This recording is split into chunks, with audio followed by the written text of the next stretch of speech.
Hello, I'm Giles Darling and I write novels, plays and non-fiction books. In this video I continue to talk about endings, in particular the ending of a novel, script or screenplay. A well-crafted ending can help create a better overall story, as well as increase book sales or viewer numbers.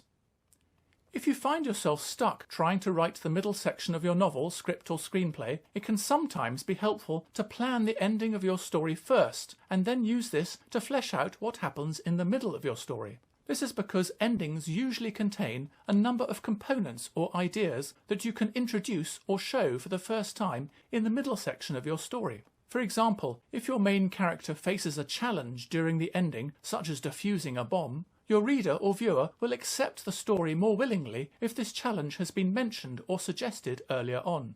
The same goes for a confrontation, choice or deadline, such as a ticking countdown timer that the main character faces as part of the ending. Similarly, if your main character needs a skill to overcome their challenge, such as sword fighting, your audience will be more engaged with the story if this skill has also been highlighted earlier on, maybe as part of a subplot. The same goes for an ability, such as speaking a particular foreign language, or knowledge, for example, the layout of an enemy's underground lair. Failure to introduce these elements before the ending can disrupt the reader's or viewer's engagement with the story. For example, the main character saving the world by chance lacks credibility. Knowing the skills that our hero needs to defeat the villain or to overcome some challenge during the ending can also help shape the story's setting or context. For example, if our hero is a skilled swordsman as displayed in a duel during part of the ending, this suggests that the story takes place in the past, when sword fighting was more common. Alternatively, it could be set in the present day if your main character teaches fencing or competes in fencing tournaments. Or it could be set in a dysfunctional, post-apocalyptic future where society has regressed and individuals protect themselves with knives and swords once more. Similarly, the skills the villain displays during the ending can also affect the story setting. For example, maybe the villain is a strong swimmer, perhaps because they have webbed feet or can hold their breath for long periods, and they use this skill to try and escape during the ending. This suggests that the story, or at least part of the story, could take place beside the sea. Maybe the villain's lair is located on the ocean floor. Another way the ending or the latter part of your story can help flesh out the middle section is to transfer some scenes, sequences or elements from the ending to the middle. I used this tactic myself to complete a screenplay that I wrote a few years ago. The ending contained a sequence of hide-and-seek and chase scenes before a final showdown resolved the story. However, I was having trouble with the middle section until I realised that these scenes actually formed the second half of the story, not just the ending.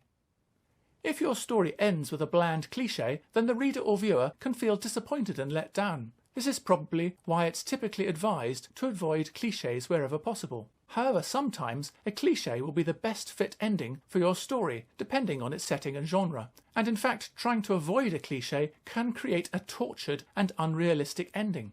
So in this situation, you need to add a twist to the cliché and plant the idea for this twist in the reader or viewer's mind earlier in the story. For example, a common cliché for rom-coms is where the lead character has to make a fool of themselves in order to win back the affections of their love interest. Another cliché is someone running through a crowd, either in a packed railway station or airport concourse, to stop their love interest from boarding that train or taking that flight. If you must include a variation of these clichés, perhaps your story's characters could laugh about these clichés earlier in the plot. For example, while watching a rom-com on TV together, they could joke how they would never do this themselves, only to realise at the ending that they have. Indeed, this solution has, in itself, become something of a cliché. If your story is aimed at a younger audience, then there is less need to avoid clichés, because these youngsters will have less experience of reading stories or watching films or movies, and therefore they will be less cynical about clichés. Can you think of other clichés for other story genres? Please feel free to add your suggestions to this video's comments. The ending is the prime location for a plot twist in your story, for example, revealing the identity of the villain. However, in my opinion, certain plot twists have become so commonplace that they have become a cliché. In fact, if I now watch a spy or detective film where the head of the department or the police chief is not corrupt, I am pleasantly surprised. The best plot twists are unexpected twists. However, to help the audience believe in them, the plot twist needs to have been signposted or surreptitiously suggested earlier in the story. otherwise the audience could feel cheated. The signposts should only be obvious when reading the novel or watching the film or movie for a second time. What are your favourite plot twists? Did they take you by surprise, or had you already guessed them? Please feel free to add your recollections to this video's comments. Thank you for watching this video. Do you have any tips about endings of novels, scripts or screenplays? If so, please add them to this video's comments. If your ideas are particularly good, I might even use them myself.